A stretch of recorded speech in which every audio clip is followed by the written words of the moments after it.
वालेकुम। हजरत एक सवाल है कि जैसे मान लो दो एक मतलब एक इंसान है, उनके चाचा का एक रूम है, ठीक है।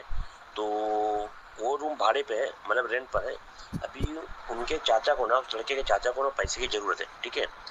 तो जो उनका भतीजा वो क्या बोलता है, ठीक है आप एक काम करो, जो आपका रूम जो रेंट पे है ना, उसका रेंट मैं 1 साल तक लेता हूँ मैं, और मैं ये आपको पैसे दे देता हूँ मैं, मतलब कहीं से भी जुगाड़ करके। तो क्या ये जो पैसा है ये सूद की शक्ल में होगा? मतलब जो वो रेंट है वो हो रहा है कि भैया आपको मैं पैसे दे देता हूँ मैं, लेकिन जो आपका रेंट आ रहा है ना, जो उनकी मिल्कियत में है, वो रेंट आप मुझे 1 साल तक आप दे देना, रेंट मैं ले लूंगा, और उस पर वो एग्री हो जाते हैं।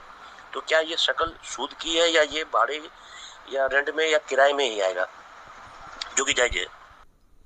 वालेकुम अस्सलाम वरहमतुल्लाहि वबरकातुहू। नदीम हाशमी, इनका तल्लक इंडिया से है। पूछते हैं कि अगर कमरा रेंट पे दिया गया हो तो जिसका कमरा है उससे उसका अजीज़ ये कहता है कि आप मुझे कर्ज़ा दे दें या मुझसे कर्ज़ा ले लें, तो जो रेंट आएगा वो कर्ज़ा वो उसका रेंट आप मुझे दे दिया करें, तो इस तरह आपका कर्ज़ा भी अदा हो जाएगा, आपके पैसे यकमुश्त आपको मिल जाएंगे, आप उससे फ़ायदा हासिल कर सकेंगे।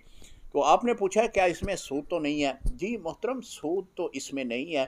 मिसाल के तौर पर अगर 1 लाख रुपया वो उधार लेते हैं और 1 लाख रुपया भी उस उधार को जो कमरा है उसके रेंट में किस्तों की सूरत में देते हैं, तो 1 लाख ही वापस करते हैं, तो फिर तो सूद नहीं है।